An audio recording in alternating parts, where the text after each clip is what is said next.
And welcome to another episode of the Dog on It Trucking Podcast. You know, we are all judged by the company that we keep. And this week's guest, I'd be happy if I could be judged with him. All right, so let's bring in Alex Bougea from Frontline Commercial Vehicle Services. What I would somewhat say is a competitor, but not really. When we have in the trucking industry, the trucking people listening will understand this. Those that are good competitors, you're proud to stand shoulder to shoulder with. And then there's the other competitors that you don't want to be associated with. And frankly, I'm happy to have you on the show. Hi, Alex. How are you? Good, Chris. Thanks very much. Really appreciate the opportunity. Yeah, agree 100%. I mean, it's always fantastic to align yourselves with like-minded folks. So really happy to be on here with you. Right. Honestly, there's enough business out there for all of the good safety consultants, and there's many of them that are good safety consultants that can assist. And I just wish the other safety consultants weren't part of the industry. Yeah, 100%. I mean, there's always room for folks like yourself who do really good work. And, as I'm sure we'll get through over the show, we bring very different backgrounds and different perspectives. So there's always opportunities to sort of leverage our different backgrounds and our different skills for the betterment of the industry. So it's too bad there's individuals out there who don't take the same approach sometimes, but, I guess it is what it is. It is what it is. Now, that's a nice segue into your background. Real brief, mine's on the trucking side of it. I was in the safety and compliance department and then worked for an insurance company. What's your background? Yeah, so my background was with the enforcement side and the government side. So I spent about 13 years with the Ontario Ministry of Transportation. I started in the enforcement program on road as an officer. So I started actually at the Windsor scale, where I became certified to do the inspections and do commercial vehicle enforcement. I spent about 3 years down in Windsor, working there on the 401, before moving up to the Putnam scales just outside London. I spent about another 3 years there and then moved on to the Waterloo District Office, where I moved into the audit program. So during my time in Waterloo, I was basically doing facility audits of carriers all across southwestern Ontario. And I did that for about an additional 4 or 5 years. And then I concluded my career with the Ministry of Transportation by moving into St. Catharines, the head office. So I worked in the Carrier Enforcement Program office there and spent some time overseeing training and development and spent some time overseeing the audit program. So, that's a little bit about my background. It's sort of a diverse cross-section across the enforcement program here in Ontario. So, it's a little bit about me and sort of what I bring to the table. Well, I think you're right. It's absolutely hugely different. So to recap, you are a CVSA, you were a CVSA instructor. So you're working right at the scales, crawling under the trucks. And then you got into the audit enforcement program. And so you were actually performing audits. Yeah. So for the listeners, he might know something about the audit program then, if you needed help. I'm suggesting perhaps, Yeah.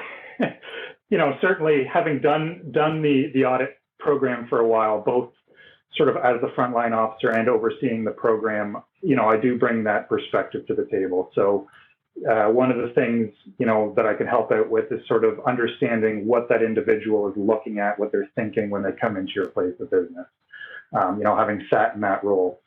Same thing on the side of the road, what that officer is looking at when they're screening your trucks coming through the scale, what's going through their mind when they're interacting with your drivers in your vehicle. And just, little tips and tricks to help you move through the process as seamlessly as possible and avoid any unintended hiccups that may arise.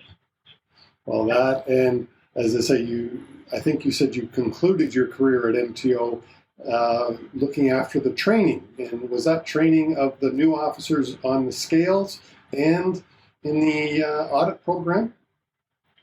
Yeah, it was a little of both. So I was a basic training instructor for a couple of topics. So I instructed hours of service, trip inspection, a few of the basics to new recruits who are coming into the program. And then was also, like you mentioned, Chris, a certified CVSA instructor. So that's where I was certified by the Commercial Vehicle Safety Alliance to instruct the driver and vehicle courses for the new officers who are looking to be certified to do the Level 1 North American inspection.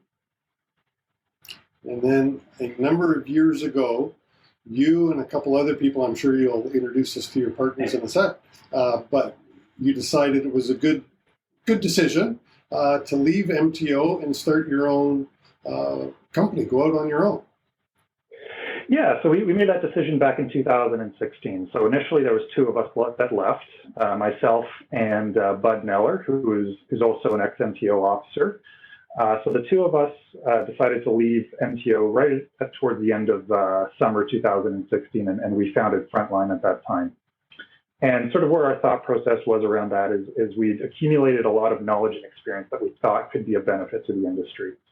And, sometimes when you're in government, because, you can't certainly show preference to certain organizations or you're bound around certain restrictions, there's not the opportunity to engage with the industry the way I'm free to do now. So we thought there was an opportunity to share our knowledge, and we ventured out on our own.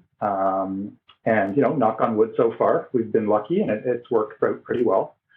We've also been lucky in the sense that we've been able to bring on a few other folks from various governmental sectors as well to help support us over the past couple of years. So that's sort of how we've come about to where we are today. And I know that one of those new additions, I say new, it's been with you for quite some time already, but is out in Alberta. So you have an office in Alberta. Tell us about that, and how did that come about? Yeah, so we were fortunate enough to bring Alf Brown on board with us. So Alf, I knew from my time in St. Catharines, having worked with him in the Carrier Enforcement Program office here in Ontario. Alf left and went out to Alberta, which was a big loss for the Ontario program and a big benefit for Alberta. And he took on a position as the Director of Vehicle Safety with Alberta Transportation. So when Alf was ready to retire, we certainly reached out to him and brought him on board, and he's been supporting us out in Western Canada with a lot of the rules, regulations around commercial vehicle safety in the Western provinces. Alf has also gone ahead and gotten himself certified as a third-party auditor in Alberta. So he's now qualified to do the third-party audits out there. The Alberta regime is a bit different than MTO. They can have people like you and I performing the audits. Yeah, that's right. Ontario hasn't shown any move towards that model, but certainly Alberta has been following that for quite a few years. So we're happy to have Alf on board to do that. Yeah, and it's kind of funny. The one piece of that model that I'm not, I wish Ontario would do part of that, because I would love to be able to work for MTO and do audits. The one part that I kind of disagree with that Alberta does is, as far as I understand, and because you have Alf out there, you'd know, that you can do the audit and then you can also work for that client later to help them clean up. Yeah, so I think, and I don't quote me on this because I'm not fully versed as much as Alf is, but I believe there are some restrictions that they've enacted, because I think there were some concerns in that area where, if you were delivering the audit and then consulting, there may be a conflict of interest in that area. So, I do know certainly on the new carrier entrant reviews, so that's separate to the third-party audit program, there are restrictions on being able to work with the carrier if you've engaged somebody to do a new carrier review. And, for those of you who may not be aware, Alberta has a new carrier review program where if you obtain your safety fitness certificate, within 6 months, you have to apply for one of these reviews done by, again, a certified third party. So in that case, there are restrictions around working with the carriers. And you bring that up, and not that I want to spend a lot of time on that, but I heard Ontario has mulled that over as well. Have you heard the same? Yeah, I've heard that. And I know they took a number of steps, the initial steps years ago before I left, where they introduced the commercial vehicle safety manual, operator safety manual, which I know you're very well versed with, Chris. as sort of that first step, and then that new entrance, the NEAP exam that new carriers have to do at drive test. So those were the initial steps. I know there's always been discussion around, how to make the oversight and the education of new carriers more robust. Where that takes us in the future, it'll be interesting to see. Yeah, it's unfortunate. I really think that we could do more for the new entrants in the way of education, explaining their responsibilities, even the test for the new CVOR, to get a new CVOR of 30 questions, I think it is, and $32 is not. It's not very tough. Believe it or not, I wrote it several times. Yeah. There is certainly room for improvement. Like you said, I think especially with folks who are trucking is not necessarily their primary core business, right? I know you've worked with lots of folks like that where it's almost a necessary evil. You're using regulated vehicles to support your primary business, whether that's landscaping, plumbing, all types of things. So, those industries in particular, not to pick on anyone, it's just, your focus is elsewhere. So the more we can do to help those folks understand the roles and responsibilities around operating commercial vehicles, the better, and the better it is for everybody who's using the roadways. So I think there's certainly opportunity there. Yeah, sometimes it's unfortunate. The fellow with the pickup truck, that he doesn't even understand registered gross weight, and he registers it for a number that he thinks this is good, and all of a sudden he gets dinged. Yeah, absolutely. And I mean, it's tough. It's tough because it's almost more complex in those situations where you're in a vehicle where you're popping in and out of the regulated program based on the usage. There's exemptions for personal use pickup trucks, to allow folks to use maybe their one pickup truck for business purposes during the week where they are regulated. And then, you can go ahead and pick up groceries on the weekend where you're not. So understanding how that works for you can be extremely complex. So in a funny way, sometimes those lighter duty vehicles, the regime is almost a little bit tougher for those folks because there's so many exemptions and sort of tools that you have to navigate to get the most benefit out of your vehicle. I was talking to one officer. I think this is kind of a funny story. And he said he stopped a pickup truck with a lawnmower in the back, and it was a landscaper, but it was on a Friday night. And the landscaper had no hours of service. And he said, no, I'm just taking my lawnmower to the cottage to cut the grass. And the officer's going, do I believe you or not?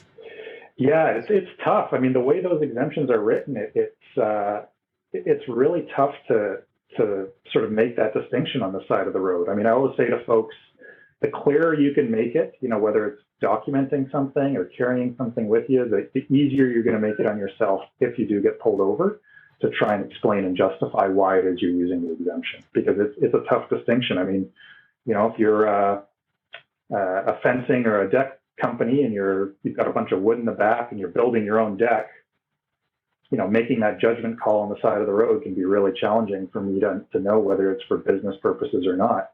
And, one of the things people may not realize is the way the law is structured is the onus to prove the exemption falls on the individual. So, yes, it's up to the officer to prove a violation is taking place, but then it's up to the individual to prove that an exemption is taking place. So it's kind of a tough one, like I said, the more you can do to sort of justify how you fall into that exemption, it's going to make your life a lot easier in the long run. It's just kind of funny. I mean, the landscapers were picking on a little bit. Towing operations are relatively new to CVOR as well, although they've got their exemptions. I've got a couple of towing clients, and I keep forgetting when I say, oh, how are you handling hours of service? No, Chris, we're exempt, Chris. Yeah, that's right. I mean, it's interesting to see. I mean, the towing regime, I guess that's been around for a few years now. It's hard to believe. Time flies. I think that came in right around 2016 as well. So yeah, that's understanding how these various vehicles fall in and what exemptions they can take care of. It's tough. I mean, one of the things people may not know as well is there were recent changes to the HTA around electronic record keeping to better support the ability to do electronic audits and things like that. So, that's another area where if you're working to keep up to date on what's going on in the industry from a regulatory standpoint, Chris, as I know you're very much aware, the MTO has started to move to some electronic audits. So, correspondingly, they've made changes to the law that allow for that. So it's really important that you're prepared in that instance if that were to happen. Yeah. Have you been able to assist clients through an electronic audit? If so, how did it go? So I have not had the pleasure of assisting through an official electronic audit. With the wonderful COVID world we're in right now, we've actually moved to doing some electronic audits ourselves from a mock audit perspective, which sort of would help prepare for an official electronic audit. And there's some benefits and some challenges to that, obviously. No different than paper, the better organized you are in terms of how you're organizing your electronic files is going to make that process so much easier. One of the challenges would be if you are still keeping everything in paper, transitioning that into electronic, maintenance records, for example, that can be a pretty big undertaking. So, it's going to be a bit of a learning curve for everybody. How about yourself? How's it? Well, I've assisted right now 2 voluntary audits. And they both went well, thank goodness. But it's a challenge because there's no personal relationship. The officer doesn't get to see the facilities, for instance. Yeah, for sure. I mean, I can only imagine, that was a big piece of when you were an auditor going in. You get a feel for the organization, for the individuals when you come in, just in terms of, the organizational layout, how organized everything is. And it gives you a sense of comfort or, to be frank, the opposite, depending on what you're encountering during that audit. So I can imagine that's a real challenge during the electronic process. Yeah. Now, I got you. Before we're going to switch subjects in just a minute, but I want to know what you know about ASRA and has it. I'm sure you've heard of it, the Alternative Safety Risk Assessment for voluntary audits.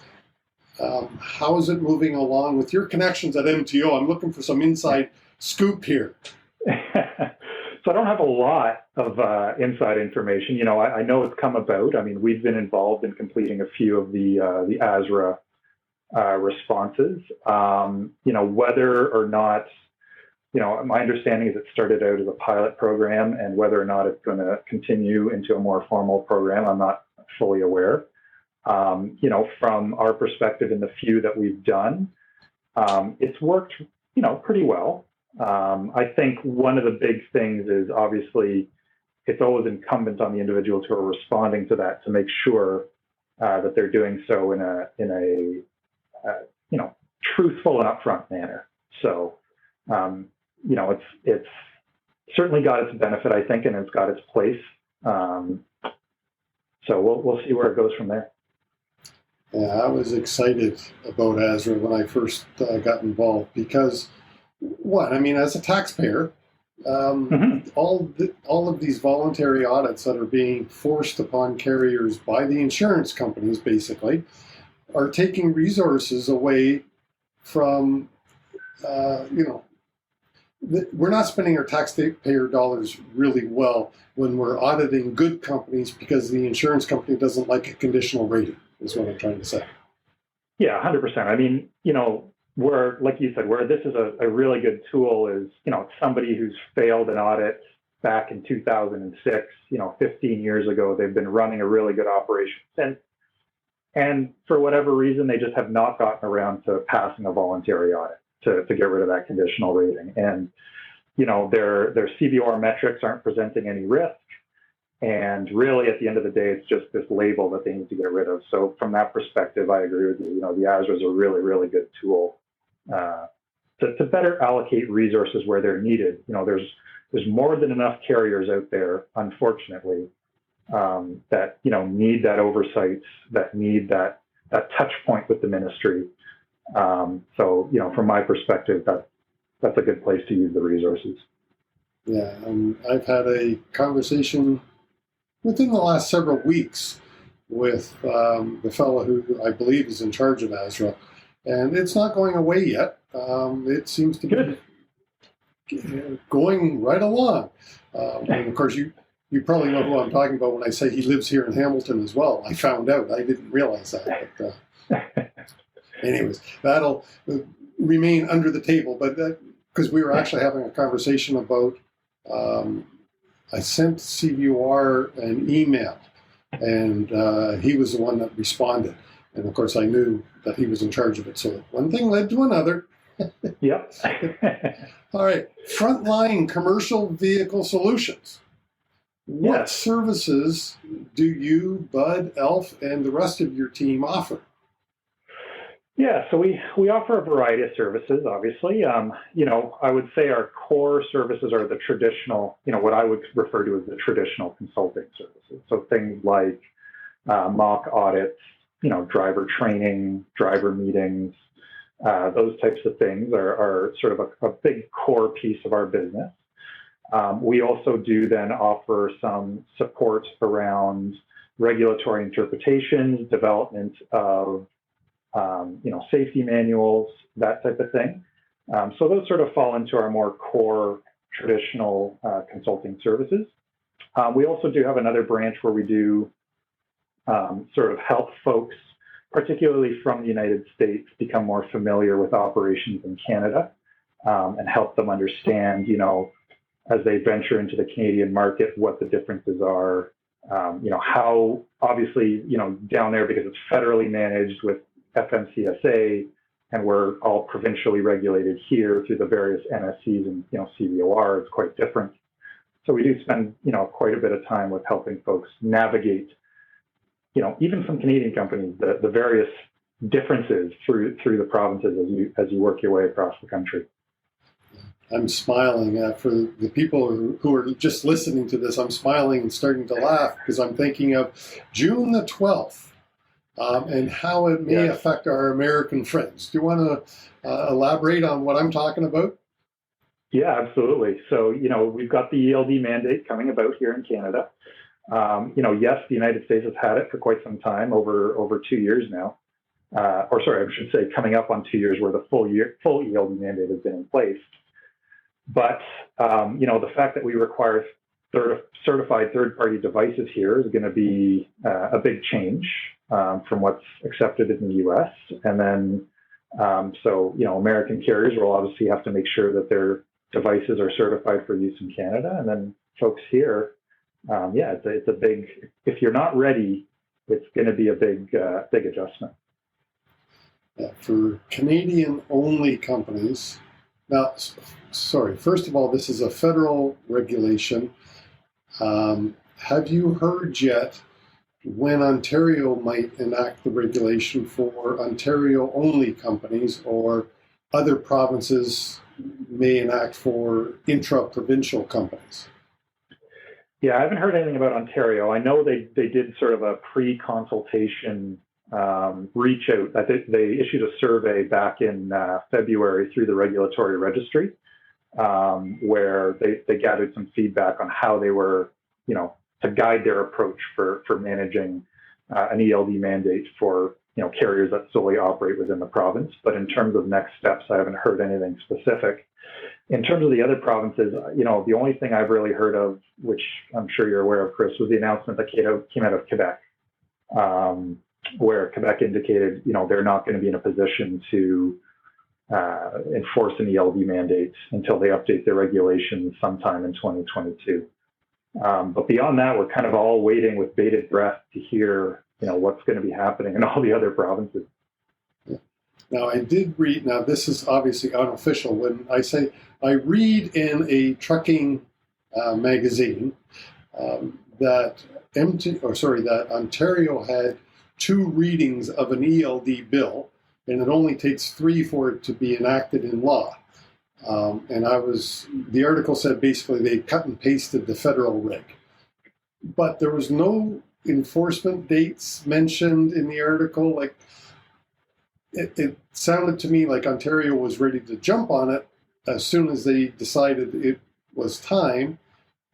But as you know, and we're in a health situation now, I think all the government resources, or several of them, are distracted, taking care of necessary things. I don't want to get into politics, but damn, I'm glad I'm not a politician right at the moment, because you can't win for losing. But have you heard that as well, that Ontario is ready when they decide the right time? Yeah, so that's a tough one. So I think, and I could be mistaken on this. I did remember there was a bill brought forward, and I can't remember if it was actually a private member's bill that was brought forward by the Ontario government around ELDs and updating, Section 190 of the Highway Traffic Act, which deals with hours of service. But I haven't really heard anything more on what the status of that is. And I haven't even heard if that is going to be sort of the intended path forward, or if that's going to be, a different approach. I can say from my time having been sort of in government, there would be also a lot of work that needs to be done to Regulation 55506.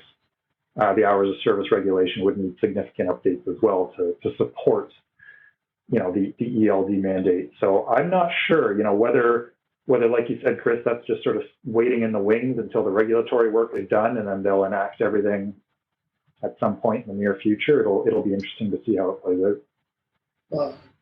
Going back to your scale enforcement days, if a truck rolls over up to the scale, federally regulated carrier, after June the 12th, and never mind that there might be soft enforcement or whatever happens. There's a lot of questions we don't know yet. But assuming that it's a hard enforcement date, so on June the 12th, truck rolls up, they don't have an approved ELD in their truck. If in Ontario the Highway Traffic Act hasn't been amended yet, what tools do the officers have that you know of? Great question. So, yeah, so I mean that's going to present a challenge, and it's one of the conundrums we're in right now, where I get asked, well, what happens in Ontario as of June 12th? Because here in Ontario, we've always only enforced Regulation 55506 and the Highway Traffic Act.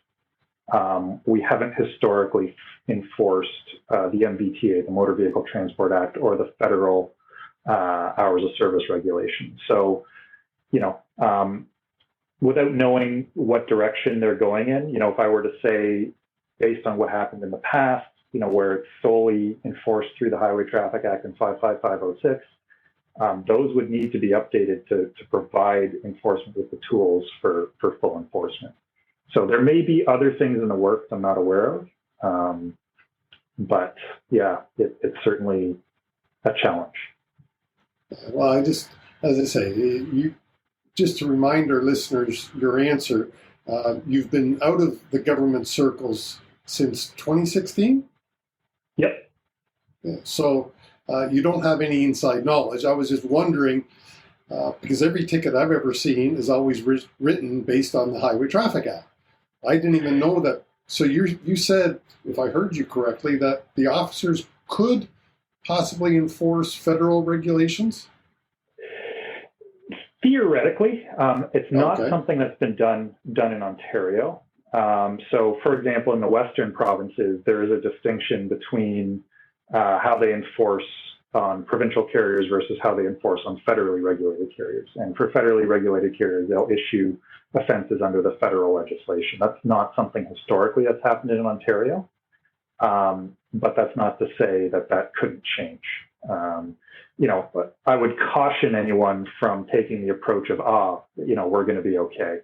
You're going to want to just assume June 12th, yes, there's soft enforcement. We understand that, but, work towards getting ready as soon as possible. We're heading into interesting times. Yeah, absolutely. There's a lot of unknowns around this right now, so it's going to be an interesting transition. And here we are, late April, recording this. we're only really just weeks away from June the 12th, and we have a lot of questions. Yeah, there's a lot. I mean, I know you're aware that one of the big questions out there is there's no devices that are certified as of this moment right now, right? There's been nothing posted as a certified device for Canada. So I know that's creating a lot of concerns for folks out there. So, I'm sure we'll see stuff come out in the near future, but that certainly is an added challenge for folks as we move into June 12th. I don't know if you've had any conversations with some of the providers, but I have, and several of them have told me, we submitted, and at least one of them is more than 8 weeks ago, and they still haven't heard a word. And I checked the site probably like you do, and nobody's approved yet. Yeah, I mean, I've talked with a few providers as well, and I know there's been some, challenges on their end as well. So, they are working through the process, and it'll be interesting to see. It'll be interesting to see once the first one hits the list, so to speak, hits the approved list, whether sort of that opens the floodgates, right? We see the one hit there, and then we see it roll out a little more frequently from then on, but time will tell. It'll be interesting. Now, I know Frontline is based in Kitchener. What boundaries do you have, if any, of a service area? So we've actually worked all across Canada. So we are based in Kitchener, but we've serviced clients, right out to Vancouver Island. So if geography obviously does play a part in sort of what we can offer, but we're always willing to work with clients to find solutions. In this new online world that we're in, it certainly opens up a lot of possibilities. So yeah, we've been lucky in that sense, in that we've had a chance to work with people really all across the country. It's really neat, and we can nowadays literally work with people right across the country. So for our listeners and watchers, if you need an ex-MTO officers on your side, or if you need what was formerly an MTO officer who then went on to run Alberta's equivalent of MTO on your side, you might want to reach out to Frontline, Alex and the group. Alex, last word. Did we cover everything that you wanted to get out today to our listeners and watchers? Yeah, absolutely. I think I just, like I said earlier, Chris, it's great to have the opportunity to sit down with you and chat through this. And it's always a pleasure to sit down with folks like yourself, who I know, are passionate about this and really bring a lot to the table and have a ton of knowledge in this area. So I really appreciate it. It's been fun. Well, thanks so much for coming on the show. I really appreciate it. And as I say, I love to be associated with other like-minded people. And I think that's where you and I are. So I appreciate Alex coming on the show. I appreciate Frontline for agreeing to appear on the show. And hopefully everybody learned a little bit more about Alex and Frontline Commercial Vehicle Solutions. I hope you loved the show as much as I did. Please leave us a like, a thumbs up, a review, a comment, a rating if it is in your heart. Thank you so much. And I do really appreciate your time. And join us again next week for another exciting interview.